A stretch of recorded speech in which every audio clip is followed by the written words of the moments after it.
Good evening dear JRF aspirants. तो मैं राधेश्याम केवट एक बार फिर से स्वागत है आप सबका हायर एजुकेशन की अपनी सेकंड नंबर की आज क्लास होने वाली है। तो हम लोग पढ़ रहे हैं UGC NET JRF December 2025 and UGC NET JRF June 2026 के दृष्टिकोण से। यदि इस पाठ्यक्रम चेंज नहीं होता है तो लगभग अमूमन हम ये अनुमान लगा सकते हैं। तो हम पढ़ रहे हैं पेपर वन में हम लोग आईसीटी खत्म करने ही वाले हैं। मे बी 2 या 3 क्लास में हमारा आईसीटी फिनिश हो जाएगा। रोज सुबह 11 बजे वो क्लास आपके लिए अपलोड हो रही है प्रतिदिन। आज भी हमने उसमें नंबर सीरीज पढ़ रहे हैं, लेकिन अभी हम बात करेंगे हायर एजुकेशन की। तो हायर एजुकेशन में हम लोग आज हमारी सेकंड क्लासेस है हायर एजुकेशन की। यदि जो पहली बार सिर्फ सेकंड क्लास पर ही आए तो वो सबसे पहले पहली क्लास देखें और आईसीटी देखना प्रारंभ कर दें, ठीक है। जैसे ही आईसीटी की 2-3 क्लास खत्म हो जाएगी हम कम्युनिकेशन पे स्विच करेंगे। तो कल हमने पढ़ा था हायर एजुकेशन का पाठ्यक्रम हमने देखा था, सिलेबस को हम अच्छे से समझ चुके थे और साथ ही हमने प्राचीन शिक्षा पद्धति पर भी हम चर्चा प्रारंभ हमने कर दी थी। तो आज उसी ही कड़ी को हम आगे बढ़ाएंगे। उसी जो आपका सीक्वेंस के आधार पर हमने जो पाठ्यक्रम तय किया है पढ़ने का, उसी आधार पर बढ़ेंगे। और जिन्होंने अभी तक राधेश पाठशाला को सब्सक्राइब नहीं किया वो सबसे पहले चैनल को सब्सक्राइब करें। राधेश पाठशाला की क्लासेस को या चैनल्स को ऐसे विद्यार्थियों तक अवश्य पहुँचाएँ जो हिंदी माध्यम से है, जिनको इंग्लिश को लेकर प्रॉब्लम होती है। और साथ ही ऐसे विद्यार्थी जो पेड बैच या ऑफलाइन क्लासेस अफोर्ड नहीं कर सकते, वो फ्री पढ़ना चाहते, फ्री नहीं कहूँगा, ये शब्द अच्छा नहीं लगता फ्री सुनने में, जो अनपेड, जो मतलब उस स्थिति में नहीं है कि वो पेड बैच अफोर्ड कर सकते हैं, तो ऐसे विद्यार्थियों तक अपनी ये क्लासेस को पहुंचाइए ताकि वो भी अपनी जेआरएफ की पेपर 1 की तैयारी को अच्छे से कर सकते हैं बिना किसी निर्बाध बाधा के। क्लियर। तो हम लोग पढ़ रहे हैं प्राचीन शिक्षा। क्या पढ़ रहे हैं हम हायर एजुकेशन। हमारी यूनिट कौन सी? Higher education unit number 10। Unit number 10 में हमारे सिलेबस के क्रम में सबसे पहले हम पढ़ रहे हैं प्राचीन शिक्षा पद्धति, ठीक है, यानी कि एंशिएंट एजुकेशन। इसमें हमको क्या पढ़ना है ये हम देखेंगे, ठीक है। कल हम इसमें बहुत सारी विशेषताएं समझ चुके थे। प्राचीन शिक्षा होती क्या है, किस तरह की इसकी परंपराएं हुआ करती थी प्राचीन शिक्षा में, हमने चर्चा की थी। प्राचीन शिक्षा में किस चीज़ पे सर्वाधिक, थोड़ा रिकॉल करते हैं। चलिए आज एक बार फिर से सर्वाधिक जो किस चीज़ पर उच्च शिक्षा होती क्या हम कल समझ चुके हैं। जो 12th के बाद आपकी जो उच्च शिक्षा होती है, जहाँ पे तर्क, विश्लेषण, चिंतन, मनन, इन सब विषयों पर ध्यान दिया जाता है। आपके व्यवसायिक विषय हो, जितने भी प्रकार के आपकी जो उच्च शिक्षा से संबंधित विषय होते हैं, वो सभी के सभी आपके लिए एक करियर अपॉर्चुनिटी लेकर आते हैं। आपके व्यक्तित्व को, आपके चरित्र को, आपकी चिंतनशील क्षमता को, आपकी मनन क्षमता को, सभी को विकसित करते हैं। उन सबको हम कहते हैं उच्च शिक्षा के अंतर्गत ही हम उन सबको लेकर आते हैं। क्लियर। तो नोट्स की आप चिंता मत कीजिए, नोट्स आपको मिलेंगे जैसे हमारी क्लासेस पूरी कंप्लीट हो जाएंगी, नोट्स मिलेंगे। चीज़ें नोट करते हुए चलना, समझाते हुए चलना। मेरी क्लास की सबसे पहली शर्त है कि आपके पास नोट्स बने हुए होना चाहिए, क्योंकि बिना नोट्स के आप तैयारी नहीं कर पाएंगे। क्लियर, समझ में आ गया आपको? बिल्कुल। तो हम सबसे पहले बढ़ेंगे आपके उच्च शिक्षा होती क्या है ना, ये समझ चुके हैं। कल हमने बहुत सारी, हमने कुछ उच्च शिक्षा में महिलाओं की स्थिति, हमने कपाला, कौन कौन से नाम बताए थे मैंने महिला विदुषियों के, ये रिकॉल कीजिए आप। जिन्होंने नहीं लिखा वो नोट कर लीजिए फिर से। महिला शिक्षा के क्षेत्र में हमने कुछ महिलाओं के नाम लिखे थे, महिला विदुषी इनको हम बोलते हैं, जिसमें है आपकी कपाला, गार्गी, विशंभरा, और कहते कपाला, गार्गी, लोपामुद्रा, ये हमने महिला विदुषियों के इसमें नाम की हमने भी चर्चा की थी। यानी प्राचीन काल में महिलाओं को भी शिक्षा दी जाती थी, ऐसे प्रमाण भी हमको प्राप्त होते हैं, यानी महिलाओं के लिए शिक्षा भी दी जाती थी। कैसे शिक्षा का हनन हुआ हम सिलेबस में समझ चुके हैं अच्छे से, ठीक है। इतना बस याद रखना आप लोग। चलिए एक मिनट। तो आज हम उसी क्रम को अब हम क्या करेंगे, कल हमने जो भी समझा था सिर्फ थ्योरी हमने अच्छे से समझ ली थी, क्या इसकी विशेषताएं थी, सारी विशेषताएं हम समझ चुके हैं। क्लियर, विशेषताएं हम पूरी की पूरी समझ चुके हैं। विशेषताओं के बाद हमने उसमें क्या क्या फीचर्स थे। तो आज हम क्या करेंगे, एक एक चीज़ों को, गुरु शिष्य परंपरा हुआ करती थी, गुरुकुलों में शिक्षा के संस्थान क्या होते थे, आश्रम हुए, मंदिर हुए, मठ हुए, विहार हुए, इन सब में उच्च शिक्षाएं दी जाती थी, चाहे वो प्राथमिक शिक्षा हो, माध्यमिक शिक्षा हो, उच्च शिक्षा हो, सभी प्रकार की शिक्षाएं दी जाती है। तो आज के इस क्लास में हम क्रम में जो हमारी फैक्ट वाली चीज़ें बहुत ज़्यादा पूछी जाती हैं, अभी आज हम जो पढ़ने वाले हैं उस टॉपिक पे आप लगा लीजिए 5 स्टार। यहाँ से बहुत प्रश्न आते हैं, ठीक है, इजी होते हैं पर प्रश्न बहुत, लेकिन यहाँ से फैक्चुअल प्रश्न बहुत ज़्यादा पूछे जाते हैं। क्लियर? तो आज की हम कंप्लीट करने की कोशिश करेंगे। आज हम अपने पूरे इसमें प्राचीन शिक्षा पद्धति को पूरी तरह से समाप्त करने की कोशिश करेंगे, ठीक है? समझ में आ गया आपको इतना? तो आज हम एक कॉन्सेप्ट समझते हैं इसी में, आपकी प्राचीन शिक्षा पद्धति में ही, परा और अपरा, नोट कर लीजिए, है ना? मैं शॉर्ट में समझाऊंगा और आप नोट करते चलना, शॉर्ट फॉर्मेट में ही आपको चीज़ें नोट करना है, सारी की सारी चीज़ें। नोट्स में बहुत ज़्यादा मैंने एक्सपेंड करके डिटेल्स में चीज़ें बायलिंगुअल लिखी हुई हैं आपके पास, परंतु इसका मतलब ये नहीं कि आप नोट्स नहीं बनाएंगे। नोट्स नहीं बनाने से आपका ही नुकसान होगा, मेरा कोई नुकसान नहीं होने वाला, क्योंकि बहुत सारी चीज़ें मैं उसमें मेंशन नहीं, क्योंकि वो उसमें मेंशन करने की आवश्यकता नहीं है, लेकिन जब उसको यहाँ समझेंगे तब वो बहुत ज़्यादा अच्छे से समझ में हमको आएगी। देखिए, दो कॉन्सेप्ट होते हैं, क्या होते हैं, दो टाइप समझ लीजिए, जिसे मैं कह सकता हूँ कि नॉलेज को हम प्राप्त करने के दो तरीके हुआ करते थे, पहले भी है, आज भी है। आज हम उनको अलग नामों से जानते, अलग प्रकार से जानते। आज तो हम वर्चुअली डिजिटल के रूप में भी हम नॉलेज को प्राप्त करते हैं। क्लियर? तो देखिए, नॉर्मली कोई व्यक्ति होता है, दो तरीके से ज्ञान प्राप्त करता है, यह लिख लीजिए।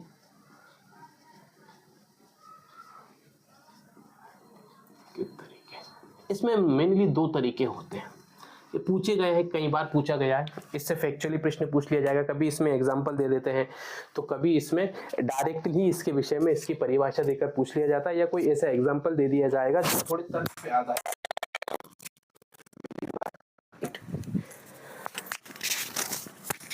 ओके, देखिए, दो टाइप होते हैं, ये से कैसे आप नोट करते चलना। अब मैं इसको एक्सप्लेन कर दूंगा, आपको आसानी से समझ में आएगी।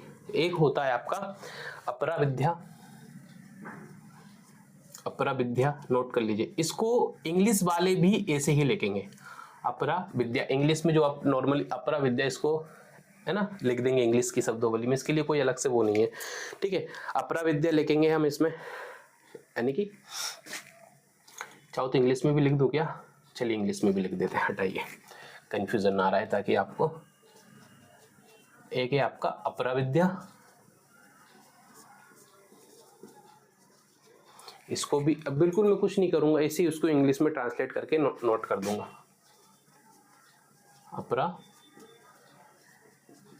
विद्या, ठीक है, ये अपरा विद्या। अब हम इसको अच्छे से पढ़ेंगे।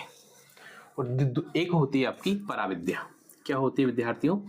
परा विद्या। इस कॉन्सेप्ट को समझेंगे।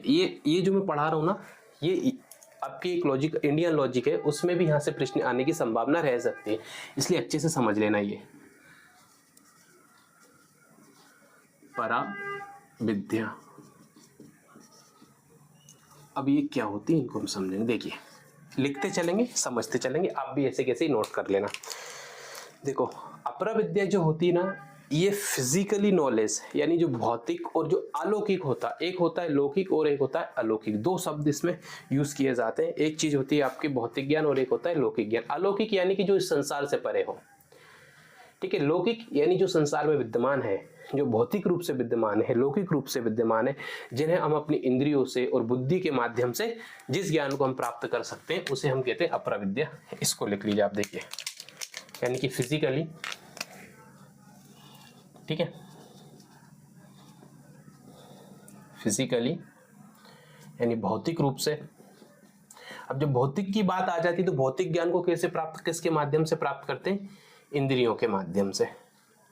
इंद्रिय पता है ना आपकी, 5 इंद्रियां होती हैं, पता है ना आपको? इंद्रियां हमारे जो त्वचा होती है, आंख होती है यानी नेत्र होते हैं, श्रवण के लिए कान होते हैं, वाचन करने के लिए मुख होता है। इस तरह की कुल 5 इंद्रियां जो हमारी हैं, उन इंद्रियों को माध्यम से हम ये ज्ञान प्राप्त करते हैं। क्लियर? जैसे कि आप अभी एक ज्ञान प्राप्त कर रहे हो, आईसीटी पढ़ रहे हो, ये किस ज्ञान में आ जाएगा? ये आ जाएगा अपरा विद्या में।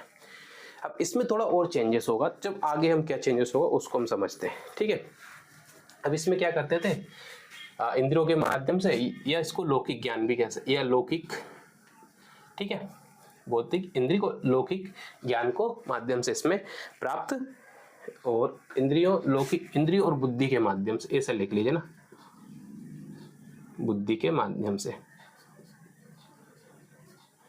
बुद्धि के माध्यम से प्राप्त किया जाता था। ठीक है, फिजिकली या लौकिक हम इसको कह सकते हैं। अब देखो क्या ना, पेपर में ऐसे शब्द लिख लेना चाहिए। अब जैसे लौकिक है तो ये आपको लिखना ही पड़ेगा, ठीक है ना, क्योंकि वरना फिर दिक्कत आएगी आपको। ठीक है, नहीं तो पेपर में ये शब्द आएंगे तो जैसे ही वो शब्द आएगा तो वो डराएगा आपको, और उस शब्द से डरना नहीं है। इसलिए मैं इतने आपको विस्तार से एक एक शब्दों को अच्छे से समझा रहा हूँ। क्लियर? ताकि हिंदी माध्यम के विद्यार्थियों किसी प्रकार की कोई भी समस्या ना आए। साथ इंग्लिश वाले भी कोई दिक्कत नहीं है, क्योंकि हिंदी तो हम बोलचाल में यूज करते ही हैं। जब वहाँ अगर प्रॉब्लम होगी तो आपको हेल्प मिल ही जाएगी, है ना। चलिए अब थोड़ा सा हम इसको आगे बढ़ाते हैं। इस तरह से जो भी ज्ञान प्राप्त होगा उसे कहा जाता अपरा विद्या। क्लियर? समझ में आया आपको? अब जैसे कि आप ज्योतिष का ज्ञान प्राप्त किया जाता था पहले, जैसे कि ज्योतिष, गणित का ज्ञान,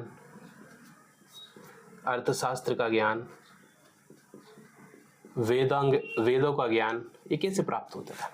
ये हमें अपरा विद्या के माध्यम से, क्योंकि पुस्तकें चाहिए, या जो पढ़ाने के लिए आपके पास शिक्षक आएगा वो आपको पढ़ाएगा, वो समझाएगा। ये सारे के सारे जो ज्ञान होते थे, आयुर्वेद हो, चाहे वो आयुर्वेद भी लिख लीजिए, चलिए कभी आ जाए, आयुर्वेद, संगीत, इस तरह के जो ज्ञान होते थे ये आते हैं आपके अपरा विद्या में। एक आता है परा विद्या, इसको कहा जाता है परा यानी कि परम ज्ञान, अर्थात इसको कहा जाता था परम ज्ञान। ये सर्वोत्तम ज्ञान होता है। क्यों? क्योंकि इसमें चिंतन, मनन, विश्लेषण, ठीक है, आध्यात्मिक ज्ञान इसे कहा जाता है, यानी आत्मा, ब्रह्म और ये मोक्ष से संबंधित होता है जो ज्ञान। क्लियर? ये केवल पुस्तकीय ज्ञान नहीं होता, ये आत्मीय ज्ञान जब हमको मिलता है इसको हम बोलते हैं आत्मीय ज्ञान। ठीक है, अब उस समय इसको कहा जाता था ब्रह्म ज्ञान। आपने सुना ये तो ब्रह्म ज्ञान प्राप्त हो गया, ऐसे कई वर्ड कभी सुने होंगे। ठीक है, आत्मीय ज्ञान, ब्रह्म ज्ञान, इस तरह के इनको हम कहा जाता था परा ज्ञान। क्लियर? ये कैसे आता था ये ज्ञान? ये ज्ञान प्राप्त होता था अनुभव, चिंतन, मनन, शीलता के आधार पर यह ज्ञान आपको, या फिर साधना भी हम कह सकते हैं। ठीक है, आत्मविश्लेषण, सेल्फ एनालाइज, है ना। इस प्रकार से ज्ञान हमको प्राप्त होता था, परा ज्ञान जो हमको प्राप्त होता था, इसी तरह से ये ज्ञान प्राप्त आपको होता था। अनुभव यानी कि एक्सपीरियंस, और फिर इसके बाद आपने मेडिटेशन, इस प्रकार से ज्ञान हमको, ज्ञान इस प्रकार का जो, जैसे कि आप साधु संत होते थे ना, कहाँ चले जाएंगे? हिमालय में चले जाते हैं, आंख बंद करके बैठ गए। अब उनको ज्ञान की प्राप्ति, जैसे बुद्ध को जो ज्ञान प्राप्त हुआ था वह किस प्रकार का ज्ञान था? वह था आपका परा ज्ञान। एक मिनट होल्ड करना।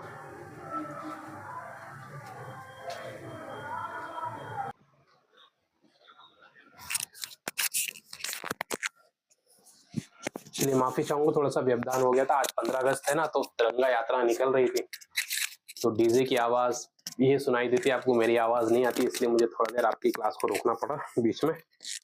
क्लियर? चलिए, आवाज आ रही है ना मेरी क्लियर आपको? चलिए, तो हम लोग क्या पढ़ रहे हैं अभी? परा और अपरा देख रहे हैं। परा और अपरा समझ लिया।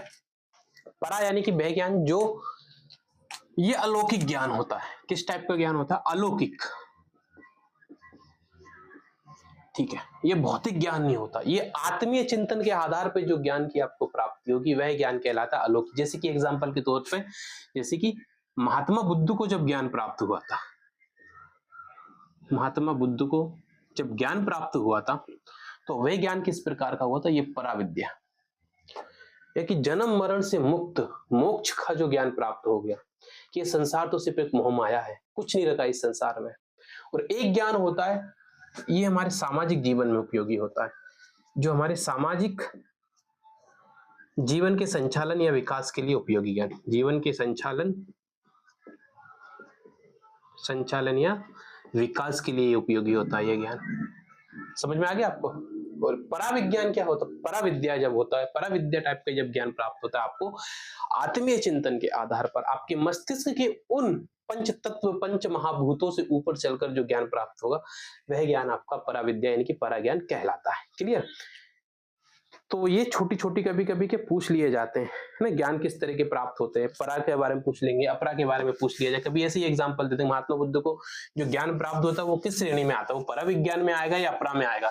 महात्मा बुद्ध को भी हम पढ़ेंगे इसमें, जब हम बौद्ध शिक्षा पे आएंगे, जब हमारी वैदिक शिक्षा के बाद जब बौद्ध शिक्षा पे आएंगे, तब हम इसमें थोड़ी बौद्ध शिक्षा का कॉन्सेप्ट भी हम पढ़ेंगे, वो पढ़ेंगे हम कल।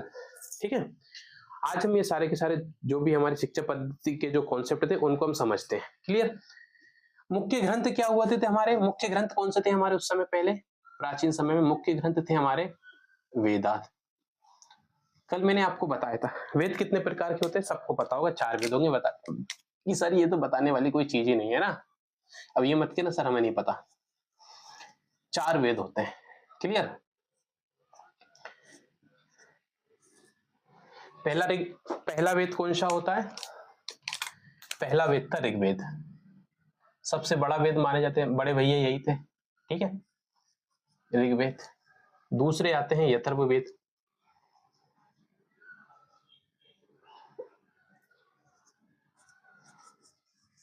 तीसरे है सामवेद,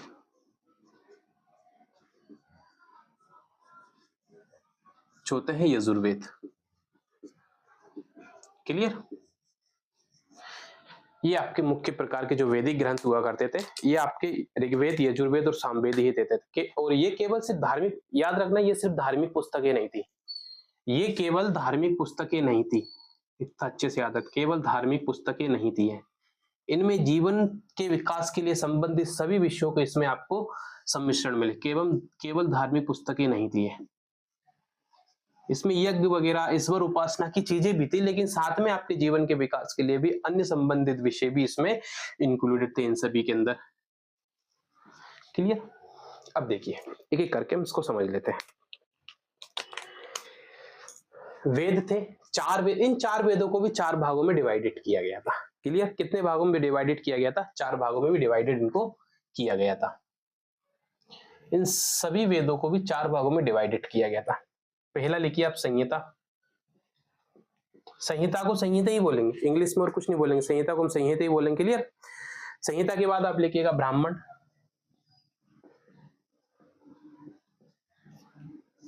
संहिता, ब्राह्मण, आरण्यक और एक है उपनिषद। ये सब नाम आपने सुने होंगे, अच्छे से सुने होंगे, जो हिंदी का इतिहास का विद्यार्थी उसने तो 100% ये सबके सब नाम सुने होंगे। क्लियर? संहिता क्या होता है? वेदों को पढ़ने से पहले हम समझेंगे, चलिए पहले को वेदों को एक एक बार समझ लेते हैं। वेद, जैसे ऋग्वेद की हम बात करते हैं तो ये क्या होता है, मेनली मंत्र फॉर्म में होता था, है ना, इसमें मंत्र होते थे बहुत सारे। क्या होते थे? मंत्र होते थे। इसका मैं आपको एक डाटा भी नोट करा देता हूं अभी, 1 मिनट।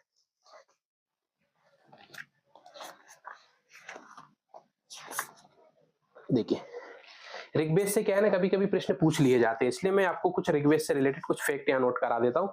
जैसे कि ऋग्वेद क्या होता है, सबसे पहला ग्रंथ माना जाता है हमारा ऋग्वेद। वेद माने जाते हैं, वेदों में सबसे पहला कौन सा ग्रंथ की विकास हुआ? वेद को। इसका समय है लगभग वेदों का 1500 से 1 मिनट, इसको हम अलग से पढ़ेंगे और इसको हटा देते। अभी हम समझ लेते हैं, जब ग्रंथ की बात कर रहे हैं तो ऋग्वेद में मंत्र के रूप में सभी प्रकार की जो भी इंफॉर्मेशन होती थी वो किस फॉर्म में होती थी? मंत्रों के रूप में इसमें सभी प्रकार की इंफॉर्मेशन दी जाती थी। क्लियर? ठीक है, जो सभी देवी देवताओं की स्तुति के रूप, जिसमें क्या होती थी? स्तुति दी गई होती है। ठीक है, इस फॉर्म में। जब यथर्वेद की बात करते हैं तो इसमें यज्ञ और अनुष्ठान की विधियां थी, यज्ञ एंड अनुष्ठान की विधियां। अनुष्ठान मतलब पूजा, कर्म कांड वगैरह, अनुष्ठान की विधियां होती थी। अनुष्ठान की विधियां, तरीके, ये सब। भाषा कौन सी थी? तो भाषा संस्कृति थी, याद रखना। भाषा की जब बात आएगी यहाँ पे तो संस्कृत, इतना याद रखना। समझ में आ गया आपको? फिर हम बात करते हैं आपकी सामवेद की। तो सामवेद में किस चीज का वर्णन किया गया था? सामवेद में था आपका संगीत, गायन, ठीक है, संगीत और गायन जैसी परंपराओं का आधार पर इसके निर्माण किया गया था, ठीक है।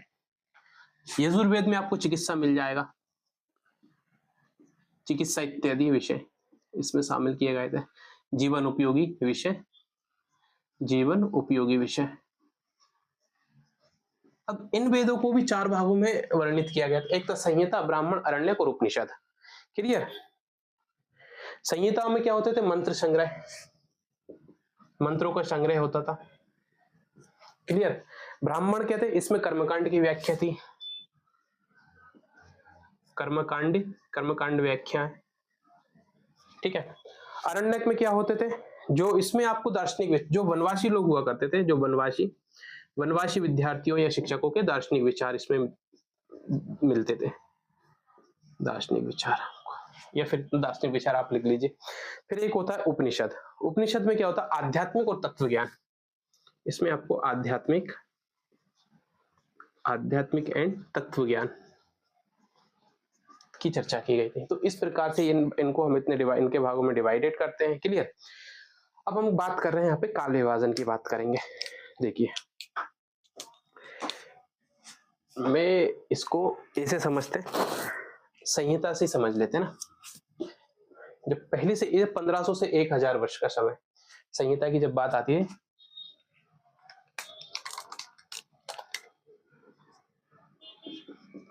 (1500 से 1000) पहला काल जो था आपका 1500 से 1000 वर्ष था, ठीक है, जिसमें मैक्सिमम वैदिक साहित्य की बात कर रहा हूँ, पूरा वेद की बात नहीं कर रही, ये पूरा वैदिक साहित्य का बता रहा हूँ मैं यहाँ पे, ठीक है। ये वैदिक साहित्य का जो कालानुक्रम था 1500 से 1000, मैक्सिमम यहाँ पे क्या लिखा गया था? ऋग्वेद और अन्य वेदों की रचनाएं की गई थी, ठीक है। इसको प्रारंभिक वैदिक काल भी कहा जाता, प्रारंभिक वैदिक काल हम कह सकते हैं इसको। समझ में आ गया आपको? ठीक है। आपके ऋग्वेद, सामवेद, अथर्ववेद सभी प्रकार के वेद आ जाएंगे। मोस्टली ऋग्वेद का पूरा भाग, कुछ भाग बच गया था। फिर आता है आपका 1000 से 800 ईसा पूर्व का समय, 1000 से 800 ईसा पूर्व का समय। यहाँ पे क्या चीज लिखे गए थे? किस तरह का साहित्य यहाँ पे लिखा गया था? यहाँ पे जो बाकी के जो वेद थे उनका, बाकी के जो शेष वेद थे, शेष वेदों का लेखन हुआ था, शेष वेदों का लेखन किया गया था। 1000 था ना, ठीक है, 1000 से 800 ईसा पूर्व में हमने शेष वेदों का यहाँ पे हम लोग लेखन करते हैं। ये कालानुक्रम में डेट याद रख लेना। कभी कभी क्या होते हैं, क्रोनोलॉजी में प्रश्न दे दिए जाते हैं। जब क्रोनोलॉजी में प्रश्न आते हैं तो हमको उनको अरेंज करना होता है, और उसको अरेंज करने में हमको थोड़ी सी समस्या होती है। तो वो समस्या ना हो इसलिए हमको ये सारी की सारी चीजें अच्छे से स्मरण में रहना चाहिए, ठीक है। तीसरा काल होता है 800 से 600 ईसा पूर्व, 800 से 600 ईसा पूर्व। तो यहाँ पे थोड़ा सा, अब यहाँ पे वेदों का निर्माण हो गया 1500 से 800 ईसा पूर्व तक। वेदों में दोनों का निर्माण, सभी हमने चारों वेदों का निर्माण कर लिया, ठीक है। यहाँ पे हम लोगों ने क्या किया, फिर अरण्यक क्या निर्माण हुआ था, ठीक है। जितने भी प्रकार के आपके अरण्यक के निर्माण हुआ, ये वाले दार्शनिक विचार की जब बात है तो अरण्यक में बहुत सारे अरण्यक हैं। मैंने एग्जाम्पल जैसे कि आपको पता, जैसे ऐत्रेय अरण्यक, एक एग्जाम्पल आपको नोट करा देता हूँ। ऐत्रेय अरण्यक, ऐत्रेय अरण्यक एग्जाम्पल है। मैत्रेय अरण्यक, ऐत्रेय अरण्यक, तैत्रेय अरण्यक, ये नाम है, ये हमारे जो साहित्य है, हमारा जो वैदिक साहित्य, उनके नाम है ये, ठीक है, अरण्यक। जैसे बुद्ध जो ग्रंथ लिखे गए थे वो सभी के सब पाली भाषा में लिखे गए थे, ठीक है। तो हम जब बुद्ध पढ़ेंगे तो उनके सब कुछ ग्रंथ लिखेंगे, हम सभी के सभी जो भी ग्रंथ है उनके सभी प्रकार के, वो सारे के सारे हम उसमें लिख लेंगे अच्छे से, ठीक है। इसके बाद फिर आता है एक उपनिषद। अंतिम जो एरा रहता है वैदिक साहित्य का, ये रहता है आपका लगभग 600 से 500 ईसा पूर्व, ठीक है, 600 से 500 ईसा पूर्व। इसको ऐसे भी समझ सकते हो। पहला संहिताएं में क्या आती? सभी जो वेद आते हैं ना वो संहिताएं में ही आते हैं। किसमें आएंगे? सभी जो वेद आएंगे संहिता में, बाकी कुछ चीज कर्मकांड वगैरह, ये बिल्कुल लगभग सेम ही पॉइंट है ना। इधर मैंने एरा लिख दिए। यहाँ आ जाएंगे आपके उपनिषदों का जो निर्माण हुआ, उपनिषद, सूक्त, ये सभी का निर्माण हुआ है आपके 600 से 500 ईसा पूर्व के। कुछ एग्जाम्पल लिखवा दे, जैसे कि ईश उपनिषद, एक एग्जांपल लिख दिया मैंने, ईश उपनिषद, केन उपनिषद, कट उपनिषद, प्रश्न उपनिषद, छंदोग, मुंडक। छंदोग पूछा गया, छंदोग क्या था, उपनिषद था या ग्रंथ था, इसके विषय में पूछा गया प्रश्न। छंदोग एक उपनिषद था, ठीक है। मैंने कुछ एग्जांपल दे दिए हैं आपके नोट्स में, निश्चिंत रहिएगा। ये इतना नोट कर लीजिए, शॉर्ट नोट्स होना चाहिए। देखो ये शॉर्ट नोट्स जब फाइनल जब हम रिवीजन करते हैं ना एग्जाम में, तब हमको ये काम आते हैं। हम इस यूनिट को शॉर्ट फॉर्म में ही समझेंगे, डिटेल आपको नोट्स में मिलेगी, मैं एक्सप्लेन करूंगा। आपको शॉर्ट नोट्स बनवा रहा हूँ, सोचिए शॉर्ट्स भी मैं ही बनवा के दे रहा हूँ, और क्या चाहिए आपको। आपको बस पढ़ना है अच्छे से और एग्जाम में अच्छे नंबर लेकर आना है। पेपर 1 में 40 to 43 प्लस कम से कम इतना मार्क्स हमारे आना ही चाहिए पेपर 1 में। नोटेड। चलिए नोट कीजिए, फिर इसके बाद हम अगले आते हैं। तो वेद हमने यहाँ समाप्त कर लिए, क्योंकि बहुत ज्यादा समझने की आवश्यकता नहीं है। तो वेदों से ही रिलेटेड एक चीज और है ना, इसको मिटा देते हैं। ये नोट कर लिया आपने पूरा, 5 सेकंड जल्दी नोट कीजिए, फिर इसको मैं मिटाने वाला हूं। मैंने डस्टर कहाँ रख दिया,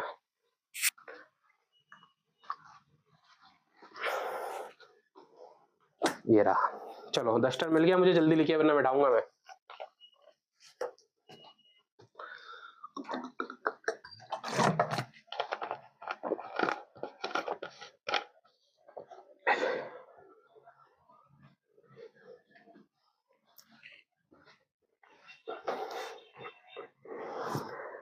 अब हम दो चीज पढ़ने वाले हैं, एक होता है श्रुति और एक होता है स्मृति।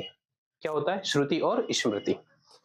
ये भी वेदों से ही संबंधित है, हमारे वैदिक ग्रंथों से और वेदांग से ही संबंधित होती है ये चीजें। इसमें हमको याद रखने वाली क्या चीज है, बस आपको श्रुति और स्मृति या मैंने आपको जब परा और अपरा पढ़ाया है ना, ठीक वैसा ही कुछ समझ लीजिए इसको भी, ठीक है। ये भी हमारे वेदों को क्या करती है, मुख्यतः हमारे वेदों को ही दो भागों में, श्रुति और स्मृति में हमारे वेदों को दो भागों में भी वर्णित किया जाता है, ठीक है। एक किया जाता है आपका श्रुति, नोट कर लीजिए ऐसे ही, और एक होता है आपका स्मृति। श्रुति का अर्थ होता है सुनना, क्लियर। क्या होता है श्रुति का अर्थ, सुनना या जो सुना गया, ठीक है। सुनना या जो सुना गया हो, अर्थात वह ज्ञान जो हमें हमारे ऋषियों से सुनकर प्राप्त होता है। ऋषियों से, एक मिनट,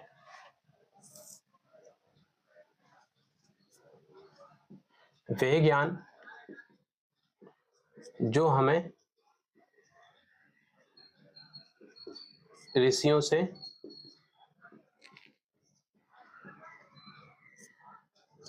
सुनकर प्राप्त होता है, उस ज्ञान को क्या कहा जाता है, श्रुति ज्ञान कहा जाता है। यानी जो हम पहले क्या होता था, पहले की शिक्षा परंपरा, क्योंकि हम प्राचीन शिक्षा परंपराएं पढ़ रहे हैं, तो ज्ञान को, जैसे कि मैं यदि मान ले आपका गुरु हूं, मैं आपको एक नॉलेज सुना रहा हूं, एक नॉलेज क्या, तो कैसे ट्रांसफर होता है, कोई भी ज्ञान का एक दूसरे से कैसे पहुंचता, एक पहला व्यक्ति होता है जो ऋषियों के मुखार बिंद से हमको सुनकर, लेकिन आज हमें नोट्स मिल जाते हैं, हम इंटरनेट पर जाएंगे, विकिपीडिया पे जाएंगे, हम मैन्युअली कीबोर्ड से टाइप करेंगे, सर्च करेंगे, हमें वो सारी की सारी चीजें मिल जाएंगी, क्योंकि अब परंपराएं बदल गई। पहले ऋषि हुआ करते थे जो सभी वेदांग को कंठस्थ करते थे और फिर अपने शिष्यों को वो ज्ञान ट्रांसफर करते थे। समझ में आ रहा ना, इस तरीके से ये ज्ञान की परंपराएं आगे बढ़ती थी, ठीक है। उनमें से ही जो उनके गुरु के शिष्य होंगे, उनमें से आगे चल के फिर कुछ शिक्षक बनेंगे, कुछ शिक्षक निकलेंगे, फिर वह शिक्षक फिर अपने शिष्यों को, इस तरह से पीढ़ी दर पीढ़ी ये ज्ञान एक दूसरे से ट्रांसलेट होता हुआ रहा है। गुरुकुलों में, मठों में, बिहारों में, घटिकाओं में, जितने भी हमारे प्राचीन शिक्षा की जो पारंपरिक संस्थाएं थी, उन सभी में ज्ञान इसी प्रकार से संप्रेषित यानी कि ट्रांसफर और एग्जीक्यूट किया जाता था। नोटेड, अब समझ में आसानी से आ गया होगा। तो श्रुति यानी कि वह ज्ञान जो हमें ऋषियों से सुनकर प्राप्त होता था, और ये ज्ञान ऋषि कैसे प्राप्त करते थे, ध्यान के माध्यम से। अभी हमने पढ़ा था ना परा ज्ञान, ठीक है, परा ज्ञान। अब बाकी चीजें मुझे लिखने की आवश्यकता नहीं, जब मैंने एक ही शब्द लिख दिया आपको, परा ज्ञान, ठीक है। ध्यान से, तपस्या और अनुभव के द्वारा जब जो ज्ञान प्राप्त होता था, उन्हें क्या करते थे वे शिष्य, उन्हें वे ऋषि मौखिक रूप से शिष्यों को क्या करते थे, ठीक है। मौखिक जो ऋषि होते थे, यह मौखिक रूप से शिष्यों को ट्रांसफर करते थे। ठीक है, शिष्यों को ट्रांसफर करते थे, शिष्यों को ट्रांसफर करते थे। इस प्रकार के ज्ञान को कहा जाता है श्रुति ज्ञान। एक होता है स्मृति। स्मृति ज्ञान क्या होता है? यानी कि एक ऐसा साहित्यिक ज्ञान जो मानव ऋषि लिखते हैं। कौन लिखते हैं? मानव या ऋषियों के द्वारा रचित होता है। इसमें क्या होता है, हम श्रुति की व्याख्या करते हैं, उसका श्रुति का ही जो ज्ञान, एक महान जो लोग होते हैं, जो हमारे महापुरुष, जैसे जैसे आपने सुना होगा मनु को ज्ञान प्राप्त हुआ ब्रह्मा से, या ब्रह्मा ने ज्ञान दिया। अब मुझे इतनी अच्छी स्टोरी पता नहीं है, लेकिन इस प्रकार से जो हमारे मनु माने जाते हैं, ब्रह्मा के द्वारा जो ज्ञान के देवता ब्रह्मा कहे जाते हैं, है ना, ज्ञान के जो व्याख्याकार हैं, रचनाकार हैं ज्ञान के, वो ब्रह्मा कहे जाते हैं। तो ब्रह्मा के द्वारा ये ज्ञान डिस्ट्रीब्यूट हुआ। क्लियर? उस ज्ञान की ही फिर अलग से जो और व्याख्या की जाएगी, किसके द्वारा? मानव और अन्य ऋषियों के द्वारा उस ज्ञान को कहा जाता है। इसमें लिखिए, इसमें श्रुति ज्ञान की ही व्याख्या, श्रुति ज्ञान की ही व्याख्या। इसमें एक आम मनुष्य या गुरु या ऋषि आप कह लीजिए, पहले गुरु और ऋषि परंपरा थी ना, इसलिए गुरु और ऋषि शब्द इस्तेमाल किए जाते हैं। उनके द्वारा जो ज्ञान मिलता था उसको हम स्मृति कहा जाता था। क्लियर? जिसमें आप, जैसे कि आपके मैं एग्जांपल के तौर पे लिखा दूं, धर्मशास्त्र हो गया, जैसे कि जो मनु का धर्मशास्त्र था, महाभारत है, ये कैसे लिखा? इसी प्रकार से लिखे गए ये सारे के सारे साहित्य आपके। तो ये था आपका ये हम कह सकते हैं स्मृति में अनुप्रयोग समाज व्यवस्था का मार्गदर्शन करती है। अब इसमें एक, जैसे धर्मशास्त्र एक प्रकार से राज्य व्यवस्था की पुस्तक है। महाभारत में भी आपको राजनीतिक महत्व देखने को मिलेगा। हम पढ़ते हैं महाभारत में भी, हम एक पढ़ते हैं, एक जब राजनीति शास्त्र में हम लोग पढ़ते हैं इसको अच्छे तरीके से। ठीक है, असिस्टेंट प्रोफेसर के एमपी के सिलेबस में महाभारत का एक पार्ट दिया हुआ है। ठीक है, वहां हम पढ़ते हैं उसको। तो वो राजनीतिक महत्व की पुस्तक है, सामाजिक राजनीतिक, तो उसको हम कह सकते हैं इस तरह से स्मृति जो होती है समाज व्यवस्था का मार्गदर्शन करती है, समाज व्यवस्था का मार्गदर्शन। अब सोचो, इतनी महान परंपरा थी हमारे यहाँ पर बहुत पहले। जो विदेशी लोग हमको कहते हैं कि भारत तो पिछड़ा हुआ है, अनपढ़ लोगों का देश है, गंवारों का देश है, उनको बताओ कोई जरा, हम लोग क्या थे, क्या है और क्या है और क्या हो गए और अब क्या होंगे। इसलिए तो विश्वगुरु कहा जाता था यार हमको, इसलिए विश्वगुरु कहा जाता था, क्योंकि ज्ञान में हम बहुत आगे थे, दुनिया से अव्वल थे। लेकिन फिर वही परतंत्र हुए, ज्ञान हमसे छीना गया, पद्धति बदल दी गई, फिर वो सारी चीजें हम इतने पिछड़ चले गए। वरना अनुमान लगाइए ना, आप खुद सोचिए कि हम टेक्नोलॉजी में आगे नहीं हो पाते क्या इतना। और रही बात अंधविश्वास की, कर्मकांड की, तो सिर्फ हमारे देश में थोड़ी, इराक जैसे सुकरात को तो जहर दे दिया गया था, किस वजह से? ईश्वर की निंदा कर दी थी उसने। आप ही की यही यूरोपीय देश था वो भी। कई लोगों को मारा गया, गैलीलियो को मार दिया गया था। हाँ, उसने जब वैज्ञानिक व्याख्या कर दी थी उसको मार दिया गया था। क्यों? सिर्फ एक जगह अंधविश्वास नहीं होता, हर जगह मिलेगा आपको देखने के लिए। वहां भी तो चर्च का वर्चस्व था। आलोचना सिर्फ, हमको लगता है हमारे देश की आलोचना सही करते हैं, अरे पूरा इतिहास जब पढ़ोगे ना, इतिहास के विद्यार्थी से पूछो, वो सही से व्याख्या करेगा आपको कि भारत कितना महान था और अन्य की जो सभ्यता परंपराएं थी वो बस हमारी दुर्भावना ये कि जिस समय दुनिया में सभी औद्योगिक क्रांतियां हो रही थी, कृषि क्रांतियां हो रही थी, जितनी भी तरह की बड़ी बड़ी क्रांतियां हो रही थी और अपने देश का विकास चल रहा था, हम उस समय अंग्रेजों के परतंत्र थे और इसलिए हम पीछे रह गए। लेकिन आज भारत एक अच्छी बड़ी इकोनॉमी बनते हुए जा रहा है, अच्छी बात है हम सबके लिए, देश ग्रोथ करेगा। ठीक है, आगे चल के हम सबका भी योगदान रहने वाला है उस सब में, थोड़ा थोड़ा तो रहेगा ही। बस भ्रष्टाचार मत करना असिस्टेंट प्रोफेसर बनने के बाद, ज्यादा अच्छे से पढ़ाना, अपना काम करना पूरा। ठीक है, समझ में आ गया इतना? चलिए अगला टॉपिक। देखिए ऐसे टॉपिक मिलेंगे, इसको हमें ऐसे ही पढ़ना है और टॉपिक ऐसे ही मिलेंगे हमको सभी के सभी पढ़ने के लिए। समझ में आया आपको? मैं बार बार डस्टर रख देता हूँ, भूल जाता हूँ कहाँ रख दिया मैंने, पढ़ाते पढ़ाते फिर मैं ढूंढता रहता हूँ। चलिए ना आगे बढ़े। नेक्स्ट कॉन्सेप्ट आप नोट करें, आपका वेदांग। ठीक है, 4 वेद 6 वेदांग होते हैं। वेदांग कितने होते हैं याद करिए, वेदांग होते हैं 6 प्रकार के। वेदांग को इंग्लिश में वेदांग ही लिख लेना यार, ठीक है। कितने वेदांग होते हैं? 6। ये 6 वेदांग पूछ लिए जाते हैं आपसे। क्लियर? कभी भी पूछ लिए जाएंगे, 5 6 7 आप नाम दे देंगे, इनमें से वेदांग छांटना है, नाम दे दिए जाएंगे आपको। मैं शॉर्टकट में सिर्फ आपके नाम लिखा देता हूँ, आप एक बार नोट कर लीजिए। पहला है शिक्षा। कौन सा है? शिक्षा। इंग्लिश में भी यही लिखेंगे, ठीक है, शिक्षा को शिक्षा ही बोलेंगे। अब इसको मैं शिक्षा को शिक्षा ही लिखूंगा। क्लियर? शिक्षा के बाद आता है आपका कल्प। इसको क्रोनोलॉजिकल में याद करना, ठीक है। पहला वेदांग कौन सा है, कभी कभी क्रोनोलॉग नंबर से पूछ लेते, 5वां वेदांग कौन सा था, इनको बिल्कुल सीक्वेंस में ही याद करना। पहला था शिक्षा, कल्प,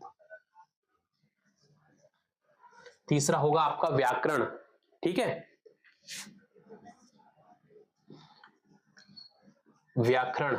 व्याकरण को इंग्लिश में भी व्याकरण ही लिखेंगे, ऐसे ही, ये नाम है इनके, वेदांग है। ये वेदों की और ज्यादा विस्तृत भाषा में छोटे छोटे रूपों में तोड़कर जब उसको बांटा गया, शिक्षा, कल्प, व्याकरण, तरुण, निरुक्त, छंद और ज्योतिष, ठीक है।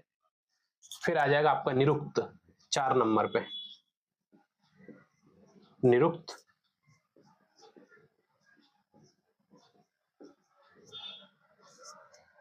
पांचवा छंद, छंद को भी छंद ही हम लिखेंगे, इतना याद रख लेना, ठीक है। और एक है आपका ज्योतिष। ये सब हमारे साहित्य हैं, प्राचीन शिक्षा साहित्य हुआ करते थे। ज्योतिष, क्लियर? ज्योतिषा या ज्योतिष लिख लीजिए आप इसको। इस अपनी भाषा में आप कहते हैं, आधुनिक भाषा में एस्ट्रोनॉमी, एस्ट्रोलॉजी, ठीक है। छंद को हम क्या बोलते हैं? मैट्रिक्स, मैट्रिक्स आ गया। निरुक्त, निरुक्त हम अपनी भाषा में एटमोलॉजी या सेमेंटिक्स इसको हम बोलते हैं, जिसमें हम क्या करते हैं, वैदिक शब्दों के अर्थ उत्पत्ति की व्याख्या की गई है इसमें।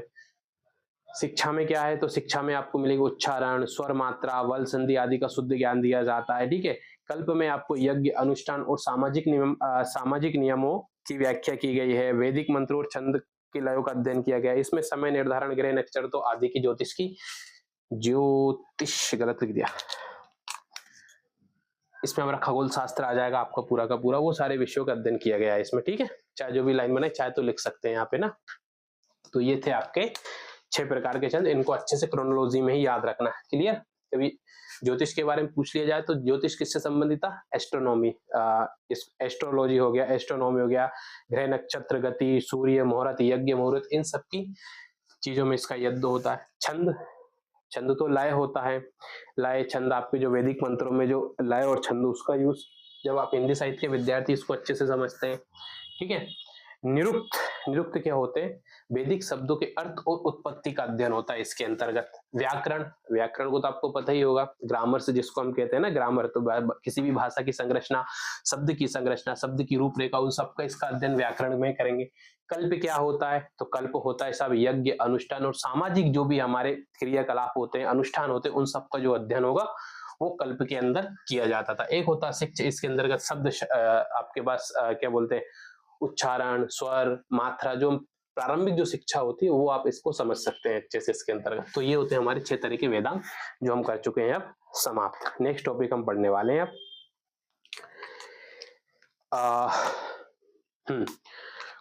देखिए, हमारी हिंदू परंपरा में, भारतीय परंपरा कह लीजिए या हिंदू परंपरा या सनातनी परंपरा कह लीजिए, इस परंपरा में संस्कारों का बड़ा महत्व होता है। 4 आश्रम होते हैं, ठीक है। 4 आश्रम के अंतर्गत चारों के चारों जो यानी हमारा जो पूरा जीवन होता है, ये 16 तरह के संस्कारों पर निर्भर किया जाता है, ठीक है। लेकिन हम किस संस्कारों की बात करेंगे? टोटल संस्कार कितने होते हैं? 16 संस्कार होते हैं।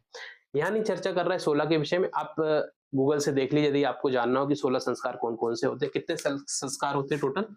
16 संस्कार, 16 संस्कार या 16 संस्कार इनको बोलते हैं, ठीक है। लेकिन हम बात करेंगे शिक्षा पे, तो कुछ संस्कार होते हैं शिक्षा से संबंधित भी, वैसे तो बहुत सारे होते हैं, फिर इसके अंतर्गत भी बहुत सारे अलग शिक्षा में बहुत सारे संस्कार दिए जाते हैं। शिक्षा की बात करें तो एक संस्कार होता है आपका उपनयन संस्कार। कौन सा? ये नोट कीजिए, ये पूछे जाते हैं आपके लिए, ये इंपॉर्टेंट चीजें हैं। पहले आप नोट कीजिए नंबर 1 पे उपनयन संस्कार। उपनयन संस्कार ये मैं बता देता हूँ शॉर्ट फॉर्म में, आपकी शॉर्ट में, ये नोट्स में भी छोटी चीज नहीं है, कोई ज्यादा बड़ी नहीं लिखी है। उपनयन संस्कार क्या होता है? सॉरी, उपनयन संस्कार से पहले आता है हमारी शिक्षा के विद्यारंभ संस्कार। नोट करिए आप, कौन सा संस्कार आएगा प्रिय विद्यार्थियों? विद्यारंभ संस्कार, विद्या आरंभ या विद्यारंभ संस्कार।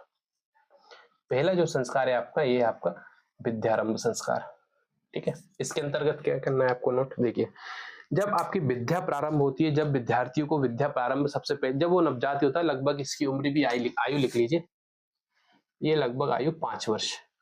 ठीक है, 5 वर्ष की आयु में ये संस्कार आपका होता है हमारी परंपरा में। अब तो ये इतने संस्कारों को इतना महत्व नहीं दिया जाता और ना ही इतने तरीके से, लेकिन आज भी कुछ लोग करते हैं जो थोड़े उच्च शिक्षित होते हैं, जो इन चीजों को मानते हैं, इन चीजों को समझते हैं, वो करते भी हैं, इन सभी चीजों का करते हैं। ठीक है, अब इसमें ये क्या होता है, यहाँ पे ये औपचारिक शिक्षा नहीं होती, यहाँ से क्या होती है, शिक्षा की अनौपचारिक शुरुआत हो जाती है, शिक्षा की अनौपचारिक शुरुआत। क्लियर, शिक्षा की अनौपचारिक शुरुआत आपकी विद्यारंभ संस्कार में होती है। क्लियर, आपने देखा होगा, वीडियोस में देखी होंगी आपने, एक छोटा सा बच्चा होता है, वो आज वो जाएगा, वो पेन पे उससे कुछ लिखवाया जाता है। ठीक है, अक्षरों की समझ कह लीजिए इसको, अक्षरों की समझ। 5 साल का बच्चा होगा, अक्षरों सबसे पहले क्या करते हैं, अक्षर ही हम सकते हैं ना, और जितने भी हमारे प्रारंभिक पाठ्य होते हैं उन सबका उसमें हमारे प्रारंभिक पाठ्यक्रम से उसका परिचय कराया जाता है। ठीक है, प्रारंभिक पाठ्यक्रम, प्ले स्कूल वाला, आप समझ में आया? प्ले स्कूल, वही आपके जो प्ले स्कूल कह लीजिए इसको ना, जो प्ले स्कूल वाला जो संस्कार होता है आपका, प्ले स्कूल, बस LKG UKG नर्सरी, वही सब चीजें। सेकंड होता है आपका जो बहुत इंपॉर्टेंट है, कई बार पूछा गया, उपनयन संस्कार। उपनयन संस्कार ये क्या होता है साहब? अच्छे से याद करना, जितने भी संस्कार यहाँ लिखा रहा हूँ सारे के सारे पूछे जाते हैं। देखो, उपनयन संस्कार की आयु लिख लीजिए आप मुझे, इसमें क्या, ये लगभग 8 से 12 वर्ष की आयु रहती है इसमें, 8 से 12 वर्ष।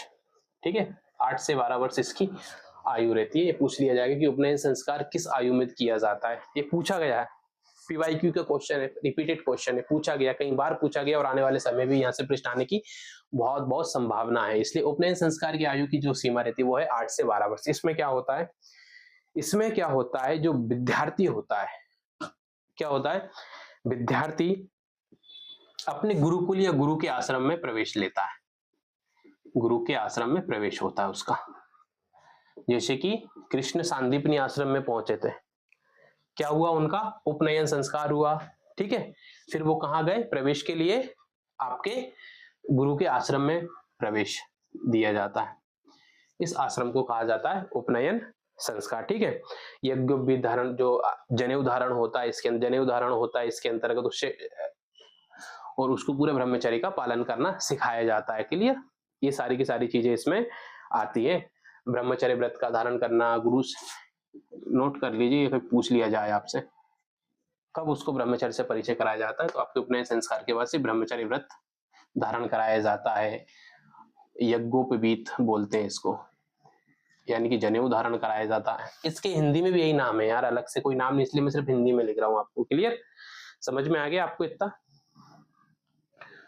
और एक आपका आ जाएगा इसमें, बस ये याद रखना, देखो विद्यारंभ संस्कार दीजिए, पर इसकी एज अच्छे से याद रख लेना। विद्यारंभ संस्कार 5 वर्ष की आयु से प्रारंभ हो जाता है, उपनयन संस्कार 8 से 12 वर्ष की आयु में चलता है आपके पास, जब विद्यार्थी इतना सक्षम हो जाता है कि वे किसी गुरु के आवासीय विद्यालय में रहकर, आश्रम में रहकर शिक्षा प्राप्त कर सकता है, उसको हम बोलते हैं 8 से 12 वर्ष, इसको बोलते हैं उपनयन संस्कार। ठीक है, चलिए तीसरा एक और संस्कार हम पढ़ने वाले हैं, जिसको हम बोलते हैं मेधा ज्ञान संस्कार। नोट कर लीजिए, मेधा ज्ञान संस्कार, ये क्या है साहब? इसकी पहले आयु लिखिए आप। ये आपके शिक्षा के प्रारंभिक वर्ष का मेधा ज्ञान संस्कार होता है, जब विद्यार्थी गुरुकुल में प्रवेश होता है, फिर वहां उसका एक मेधा ज्ञान संस्कार किया जाता है। ठीक है, जैसे कि स्मरण शक्ति, यानी कि उपनयन संस्कार के बाद वो कभी भी हो जाएगा, लेकिन उपनयन संस्कार जिसमें उसको स्मरण शक्ति, उसकी स्मरण शक्ति, ठीक है, चिंतन, स्मरण शक्ति, चिंतन क्षमता का विकास, इसमें स्मरण शक्ति या चिंतन क्षमता का विकास किया जाता है। अब वो योग, साधना, आध्यात्म, जो गुरु का काम है वो गुरु अपने योग्यता के आधार पर और अपनी ज्ञान के आधार पर विद्यार्थियों को ये क्षमताएं विकसित कराता था। ये विद्यालय के अंदर या उस गुरुकुल के अंदर ही ये सारे के सारे ये आश्रम आपका, सॉरी, ये संस्कार दिया जाता था, ये शुरुआत होती थी। एक मिनट, चलिए आगे बढ़े। एक होता है आपका मेधा संस्कार के बारे, एक होता है आपका केशांत संस्कार। क्या होता है प्रिय विद्यार्थियों? केशांत संस्कार। ये क्या है तो ये समझते हैं। केशांत संस्कार में क्या होता है? ये होता है लगभग 16 वर्ष के, यानी जो हमारी शिक्षा प्राप्त करते समय हम लगभग 16 वर्ष की आयु तक पहुंच जाते हैं, या हम शिक्षा के मध्य के प्राप्त, जब मध्य में पहुंच जाते तब ये संस्कार किया जाता है। ठीक है, यानी केशलोचन आप जिसको कह सकते हैं केशांत संस्कार में, यानी आपकी जो शिक्षा है वो जब हम वयस्कता में पहुंचते हैं, आपकी शिक्षा का विकास और वयस्कता के विकास के समय ये आपका केशांत लोचन किया जाता है। ये भी ब्रह्मचर्य का ही एक पार्ट होता है कि आपको त्याग करना इसमें सिखाया जाता है। सबसे प्रिय बाल होते हैं हमारे लिए केश, हमारे लिए सबसे बहुत सबको पसंद होते हैं। वो त्याग, निष्ठा, समर्पण, ये सब चीजों का इसमें समेकन होता है। समझ में आ गया आपको? ठीक है, यानी छात्र का पहला मुंडन यहाँ पर किया जाता है। गुरु के आशीर्वाद से नई जिम्मेदारियां और कई सारी गंभीर अध्ययन इससे आरंभ किए जाते हैं। अब यहाँ से एक इसकी जो होती है ना, जब हम टीचिंग एप्टीट्यूड पढ़ेंगे तो कॉग्निशन और मेटा कॉग्निशन हम पढ़ते हैं उसमें, तो ये मेटा कॉग्निशन का जो एक लेवल होता है यहाँ से, यानी चिंतनशील, स्मरणशील, यानी कि जो एक हायर एजुकेशन का एक तरीके से प्रारंभ, ये लगभग कि 16 वर्ष में यहाँ पे व्यक्ति तर्क करना सीख जाता है। रटने से ज्यादा समझने पर, चिंतन और मनन करने की प्रक्रिया में निपुण हो जाता, तब ये संस्कार आपका केशांत संस्कार इसमें कराया जाता है। एक सबसे फिर होता है अंतिम संस्कार आपका समावर्तन। लिखिएगा इसको, समावर्तन, या इसको हम दीक्षांत भी बोलते हैं। समावर्तन या दीक्षांत समारोह या संस्कार, समावर्तन संस्कार, दीक्षांत समारोह या दीक्षांत संस्कार, आप इसको लिख सकते हैं। जब आपकी आयु, जब आपकी शिक्षा पूर्ण हो जाती है लगभग 20 से 25 की आयु तक, तब यह संस्कार किया जाता है। ठीक है, और आपके यहाँ पे शिक्षा का होता है समापन।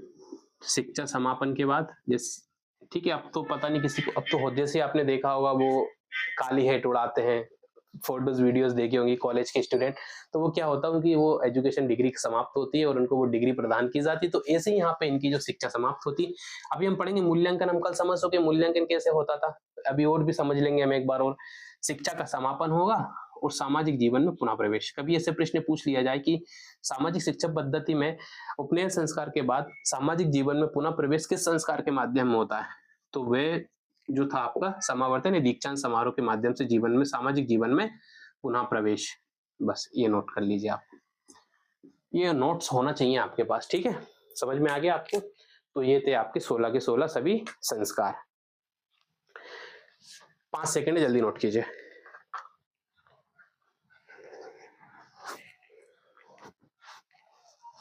फिर हम शिक्षा के मुख्य विषय कल और समझ चुके हैं। शिक्षा के मुख्य विषय क्या थे आपने नोट, अभी मैं छोटे छोटे एक एक लाइन में नोट करा दूंगा, आप नोट कर लीजिएगा। लिखिए जल्दी इसको, पानी पी रहा हूं जब तक।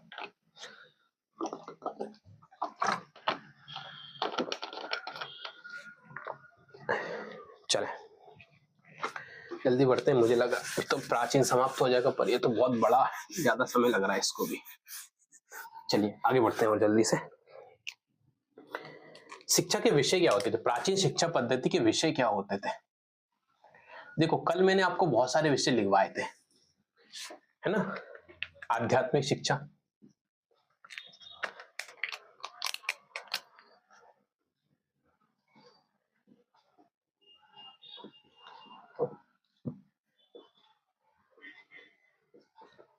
ठीक है, स्पिरिचुअल लर्निंग कह सकते हैं आप इसको, आध्यात्मिक शिक्षा, ठीक है, सामाजिक कर्तव्यों की शिक्षा, अर्थशास्त्र, राजनीति, क्रीड़ा, क्रीड़ा में के साथ में हम कह सकते हैं जिसमें धनुर्विद्या, युद्ध कला कौशल, युद्ध कला कौशल की शिक्षा दी जाती थी। और क्या विषय होते थे? चिकित्सा, चिकित्सा के विषय हुआ करते थे। ज्योतिष अभी हमने चर्चा की है, ज्योतिष के विषय होते थे। ठीक है, इस तरह के आपके सारे के सारे विषय हुआ करते थे। क्लियर? दर्शन तो बहुत इंपॉर्टेंट था आपका। ठीक है, दर्शन, तर्कशास्त्र, ये सारे के सारे आपके विषय हुआ करते थे। कभी पूछ लिया जाए तो आप अच्छे से याद रखना। कोई आईआईटी यदि ऑप्शन में आईआईटी दे दे, आईआईटी की तैयारी होती थी तो नहीं होती थी।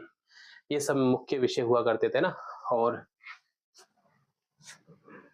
संगीत,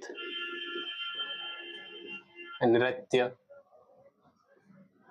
वाद विवाद, वेद वेदांग। ठीक है, धार्मिक, इस तरह की शिक्षा वहां पे तर्क लिख दिया हमने, तर्कशास्त्र की शिक्षा होती थी। नृत्य, संगीत, वाद विवाद, वेदांग। ठीक है, वाद्य यंत्र, वाद्य यंत्र, इस तरह की शिक्षा के हमारे विषय हुआ करते थे। क्लियर? अब हम चलते हैं आगे। नोट करिए, नोट कर लिया आपने? नहीं किया हो तो पॉज करके कर लेना। जल्दी जल्दी बढ़े क्योंकि बहुत बड़ी यूनिट है यार। इसको समझने वाली चीज आएगी वहां समझ लेंगे, जहां लिखने वाली चीज आएगी वहां लिखते हुए हम सीधे सीधे आगे बढ़ जाएंगे। ठीक है, तो हम लोग समझ ही चुके हैं। जो हमने प्रारंभिक जो उपाधि वगैरह हमने देखी है, उसमें प्रारंभिक शिक्षा आपकी वही 5 से 7 वर्ष तक चलती थी। आपकी जो उपनयन दीक्षा के उपनयन दीक्षा के माध्यम से जब आपकी शिक्षा होगी, विद्यारंभ संस्कार जब होता है आपका प्रारंभ, फिर उपनयन दीक्षा आती है आपकी, जो आपकी इसे हम कह सकते हैं प्रारंभिक शिक्षा की बात की जो महत्वपूर्ण शिक्षा होती है, अभी हमने इससे पहले देखा है। फिर मध्य शिक्षा लगभग ये 12 से 20 वर्ष तक की आयु तक चलती है, लगभग आपकी 22 से 20, इसको माध्यमिक शिक्षा कहा जाता है। चलिए एक लिखते हैं ना अपन, रुकिए। चलिए सबसे पहले हम लिखेंगे प्रारंभिक शिक्षा।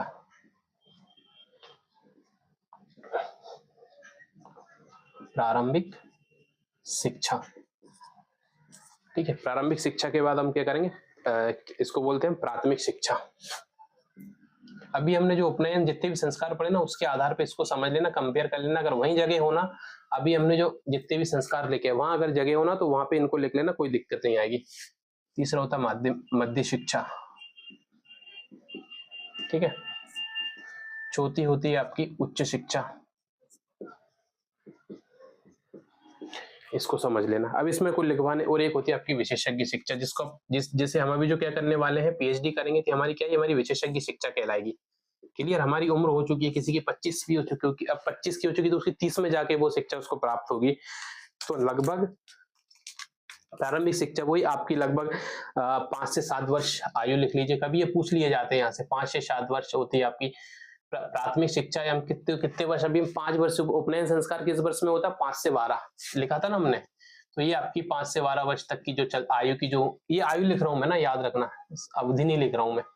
अलग अलग विषय में, अलग अलग क्षेत्र में, अलग अलग क्षेत्र में आयु होती है, ठीक है। माध्यमिक शिक्षा फिर जाएगी 12 से 20 वर्ष तक आपकी माध्यमिक शिक्षा चलेगी, जहां पर ना कौन सा संस्कार हुआ था हमारा, ये हमने कौन सा संस्कार किया था यहाँ पे, क्या बोलते हैं उसको, माध्य ज्ञान संस्कार, ठीक है। उसमें हमने ये सारी अभी चर्चा की थी। एक होता है आपका उच्च शिक्षा।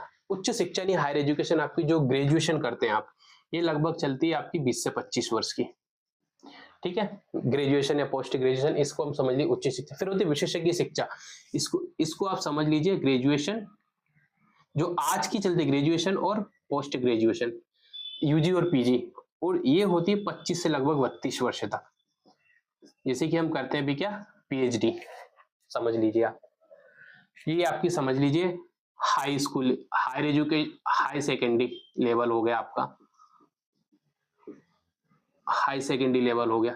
ये की आपकी स्कूलिंग हो गई पूरी की पूरी। ये हो गया आपका प्ले स्कूल। बस ऐसे कैसे लिख लेना, समझ में अच्छे से आ जाएगा आपको। आज भी वही चरण है, नाम बदले हैं, तरीके बदले हैं बस, लेकिन क्रम तो वही रहेगा जो हम पहले से पढ़ते आ रहे हैं, ठीक है ना। आगे बढ़े, नोट कीजिए इसका। छोटे छोटे कॉन्सेप्ट है लेकिन इंपॉर्टेंट है यार, ये पूछ लिए जाते हैं इसको अच्छे से। ये खास करके ये आयु इनकी याद रखना, आयु कब से कब तक की रहती है, ठीक है। चले नेक्स्ट टॉपिक पढ़ते हैं। नेक्स्ट टॉपिक क्या है, परीक्षा की अवधियां। अब देखो परीक्षा हमने पढ़ ली है, कितना समय लगता है। कुछ उपाधियां भी दी जाती थी। क्या क्या दी जाती थी, उपाधियां। उपाधियां जैसे कि मैं आपको बता देता हूं यहाँ, एक होता था श्रुतिधर। सॉरी, इससे पहले हम एक चीज पढ़ेंगे, एक क्या बोलते हैं उसको, उपाधि के एक होती स्नातक उपाधि दी जाती थी, स्नातक। लिखिए आप नंबर 1 डाल के, स्नातक, ठीक है।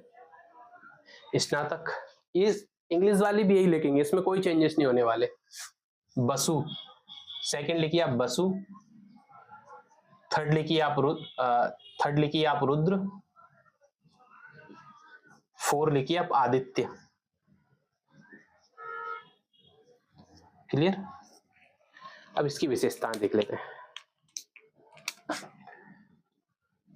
जब आपके 12 वर्ष का जो पाठ्यक्रम कंप्लीट हो जाएगा तब आपको स्नातक मिलती थी। 24 वर्ष का जब पाठ्यक्रम कंप्लीट होगा तो आपको वसु की उपाधि दी जाती थी। जैसे आज पीएचडी की उपाधि दी जाती है ना, उसी प्रकार ये उपाधियां दी जाती थी। जैसे आप ग्रेजुएट, पोस्ट ग्रेजुएट की जो डिग्रियां मिलती है उस प्रकार ये डिग्रियां होती थी। स्नातक यानी 12 वर्ष का जिसने अध्ययन कर लिया, 12 वर्ष में जिसका पाठ्यक्रम समाप्त हो गया, उसको दी जाती थी स्नातक की उपाधि। जिसने 24 वर्ष का पाठ्यक्रम कंप्लीट कर दिया उसको दी जाती थी वसु की उपाधि। बहुत इंपॉर्टेंट है, पूछी जाती है, याद रखना, समय अनुसार ये पूछ ली जाएंगी आपसे। रुद्र, 12 दूनी 24, 12 तिया 36, फिर 12 वर्ष और पढ़ के जिसने उपाधि प्राप्त की, 36 वर्ष के जिसने पाठ्यक्रम कंप्लीट कर लिया उसको रुद्र की उपाधि दी जाती थी। और फिर एक होता था 48 वर्ष का जिसने पाठ्यक्रम कंप्लीट किया। ये उम्र नहीं है, ये पाठ्यक्रम की अवधि है। जिसने 12 वर्ष प्रारंभ से लेके 12 वर्ष का पाठ्यक्रम, उसे स्नातक कहा जाता था। जैसे कि आपने 0 से लेके हम 12th तक पढ़ते हैं ना, 12-14 साल हो गए आपके, ठीक है। इसी प्रकार पहले 12 साल तक आपकी जो पढ़ाई होगी उसमें आपको स्नातक की डिग्री दी जाती थी। फिर आप जो व्यक्ति 24 साल की, 24 वर्ष की, 24 ईयर्स की जो अपनी पढ़ाई पूरी करेगा, शुरू से ही होगा, वो 0 से लेकर ही बढ़ेगा, याद रख लेना, है ना। ऐसा नहीं कि 12 के बाद फिर 24, नहीं, वो बहुत लंबा हो जाएगा। कोई व्यक्ति 12 के बाद पढ़ाई छोड़ देता है, फिर वो अपने कार्य में लग जाता है, कोई व्यक्ति आगे तक अध्ययन करता है। और इस प्रकार से जिसने 0 से 24 तक वर्ष की पढ़ाई की है, अपना पाठ्यक्रम कंप्लीट किया, उसे वसु की उपाधि दी जाती। जिसने 36 वर्षीय पाठ्यक्रम कंप्लीट किया उसे रुद्र की उपाधि दी जाती थी। जिसने 48 वर्षीय पाठ्यक्रम कंप्लीट किया उसे आदित्य की उपाधि दी जाती। अब देखिए एक एक लाइन और इसमें हम नोट करेंगे। या तो इसने 12 वर्षीय, साथ में 12 वर्षीय पाठ्यक्रम और इसमें एक वेद का अध्ययन, एक वेद का अध्ययन, 4 वेद थे ना हमारे पास, ठीक है। ये 2 वेदों का अध्ययन करेगा, ये 3 वेदों का अध्ययन करेगा, और जो संपूर्ण 4 वेदों का अध्ययन करेगा उसे 48 वर्षीय पाठ्यक्रम में अंतर्गत 4 वेदों को जो अध्ययन कर लेगा उसे, मान लीजिए कभी ईयर नदी वेद के आधार पर पूछ लिया तो आपको दिक्कत नहीं होना चाहिए, ठीक है। समझ में आ गया, इतना आपको समझ में आ गया। इसको हम समझ सकते हैं आज की भाषा में ग्रेजुएट। हालांकि ग्रेजुएट करने में समय आप तो 4 साल का इंटीग्रेटेड प्रोग्राम आने लगा तो 12-14 साल वो, 4 साल ये, 18 साल में हम ग्रेजुएट होते हैं। आज 18 साल के पाठ्यक्रम में हम ग्रेजुएट हो जाते हैं, ठीक है। ये सर्वोत्तम उपाधि मानी जाती थी इनकी, आदित्य की।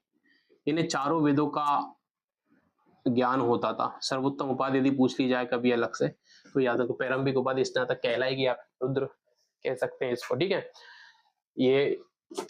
ये अच्छे तर्कवादी और वाद विवाद में निपुण हो जाते हैं आपके रुद्र वाले जो व्यक्ति होते हैं, ठीक है। नोट कर लिए, 2 सेकंड के अंतर का जल्दी से।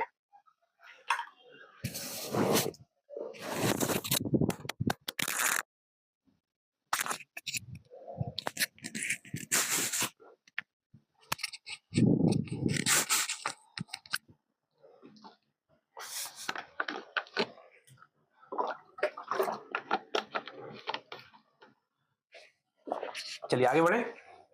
आज गर्मी बहुत ज्यादा है यार, पंखा चलाऊंगा तो आपको क्लास में आवाज आ जाएगी मेरी, इसलिए मुझे ही परेशान होना पड़ता है थोड़ा सा। चलिए आगे बढ़े, नोटेड इतनी चीजें। अगला टॉपिक समझ लेते हैं ये क्या चीज है। देखो ये है तो बहुत सिंपल चीज है, फैक्ट वाली चीजें आप याद करोगे, लेकिन मैं समझा दूंगा तो आपको फिर नोट से पढ़ने में दिक्कत नहीं आएगी। अब देखो बहुत सारे टीचर्स होते हैं, शिक्षक के प्रकार, शिक्षक के भी बहुत सारे टाइप्स होते हैं, शिक्षक के प्रकार या टाइप्स ऑफ टीचर, इंग्लिश वाले इंग्लिश में लिख लेना, टाइप्स ऑफ टीचर्स। बहुत सारे टीचर्स होते हैं, एक एक टीचर्स को समझ लेंगे यहाँ पे, ठीक है, कोई दिक्कत तो नहीं है। फिर एक होते हैं आचार्य, अब इंग्लिश में भी आप इसको आचार्य ही लिखेंगे, क्लियर। ये क्या करते थे साहब, देखो आचार्य जो होते थे ना, ये वेद और वेदांग का, वेद और वेदांग पढ़ाया करते थे पूरे, ठीक है, लेकिन इनकी खास विशेषता थी ये बिना शुल्क के पढ़ाते थे,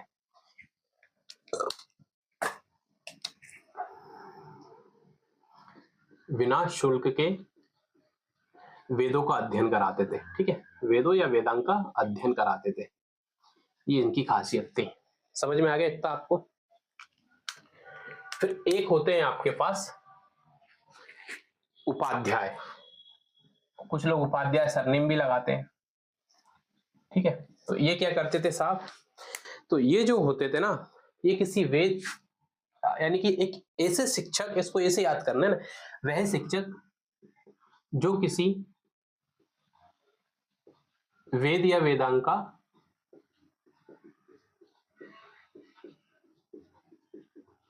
एक भाग का अध्ययन कराते थे, नोटेट कर लीजिए, एक भाग के जो अध्ययन कराते थे उनको हम कहा जाता था उपाध्याय कहा जाता था, ठीक है। और ये अपनी आजीविका है, आजीविका हेतु, अपनी आजीविका के लिए, एक लाइन और इसमें लगी, अपनी आजीविका हेतु शिक्षा प्रदान करते थे, अपनी मतलब बदले में पैसे लिया करते थे, अपनी आजीविका हेतु शिक्षा प्रदान किया करते थे। तो मेरी भूमिका भी किस में आ जाएगी, तो मैं भी आचार्य की भूमिका में आ जाऊंगा, यानी कि मैं आपसे किसी भी प्रकार के कोई शुल्क नहीं ले रहा हूं और आपको पूरा का पूरा मैं अपना पाठ्यक्रम कंप्लीट कर रहा हूं, तो मेरी भूमिका किस में आ जाएगी, आप समझ सकते हैं आचार्य की भूमिका में आ सकती है, क्लियर, ऐसे समझ में अच्छे से आ जाएगा। अब मान लीजिए कोई व्यक्ति जो पैसे ले रहा है आजीविका हेतु, ठीक है, वो उपाध्याय कहलाएंगे, शिक्षा हेतु शिक्षा प्रदान करते थे, ठीक है, अपनी आजीविका हेतु शिक्षा प्रदान करते थे।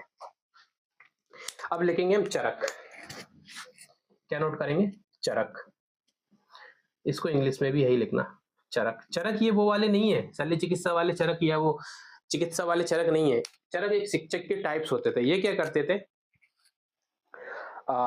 ये जो शिक्षक होते थे उच्च शिक्षा के ज्ञान प्राप्त करने के लिए देश विदेशों में भ्रमण करते, जैसे कि हेनसांग आया था अपने देश में ज्ञान प्राप्त करने के लिए, वो टीचर था वो, क्लियर, याद रखना, देश विदेशों में उच्च ज्ञान प्राप्त करने के लिए भ्रमण, टीचर, जैसे कि हम लोग नहीं जाते, हमारे यहाँ से टीमें जाती है, सरकार भी भेजती है, शिक्षक भी जाते हैं, विदेशों में जाते हैं, वहां से वो नई चीजें टेक्नोलॉजी सीख कर आते हैं, तो वो उनको क्या कहा जाता है, इस प्रकार से चरक कहा जाता था, प्राप्त करते थे, ठीक है। और फिर उसको यहाँ आके अपने देश के शिक्षार्थियों को दिया करते थे, ये विदेश भी जाते तो फिर वहां से आके अपने शिक्षार्थियों को ये ज्ञान नॉलेज एग्जीक्यूट करते थे। एक होता है गुरु, एक और नोट कीजिए आप, शिक्षक के टाइप है गुरु, गुरु को गुरु ही बोलेंगे, क्लियर, इंग्लिश में भी गुरु को गुरु ही लिखेंगे। चलिए अब देखो इसको हम अच्छे से समझ लेते हैं। जो गुरु हुआ करते थे, आपने देखा होगा बहुत सारे गुरुकुल्स बने होते थे, आश्रम या गुरुकुल्स, ये वहां पे अपनी पत्नी अपने बच्चों के साथ अपने गृहस्थ जीवन जीते थे, ऐसे लिखिए, गृहस्थ जीवन जीते हुए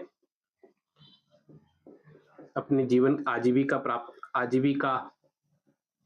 का भोग करते हुए आजीविका चलाने के लिए शिक्षा देते थे। विद्यार्थी जाएगा उन्हीं के गुरुकुलों में रहेगा, और वही गुरु होते थे, अपने परिवार के साथ रहते थे और वहीं पर विद्यार्थियों को शिक्षा प्रदान करते थे, उनको कहा जाता था गुरुजी या गुरु या ऋषि कह लीजिए, है ना। जैसे कि संदीपनी आश्रम, एक एग्जांपल आपको मैंने दे दिया। एक होता है युजन साथिका, युजन साथिका, ये क्या होता है, नोट कर लिया। तो युजन साथिका जो है आपका, इसे इंग्लिश में भी युजन साथिका ही लिखेंगे, है ना, लिख ही देता हूं, युजन साथिका, ये क्या होता है, तो कोई युजन साथिका जो होते हैं ना, ये प्रवचन के लिए बहुत ज्यादा प्रसिद्ध होते हैं, किसके लिए, प्रवचन के लिए, प्रसिद्ध होते हैं। बिल्कुल। प्रवचन के लिए जो शिक्षक जैसे कि आपके पास कभी कभी मुख्य अतिथि के तौर पे किसी को बुलाया जाता, मुख्य वक्ता के तौर पे, तो इसी प्रकार जो शिक्षक होते थे, लेक्चरर जिसको आप कह सकते हैं ना, लेक्चरर। लेक्चरर युजन साथी का कहा जाता था। एक होता है शिखा, अंतिम लिख लीजिए आप, शिखा। शिखा जो ऐसे शिक्षक होते थे जो नृत्य, शिक्षा लिख दिया मैंने, ओके, शिखा है।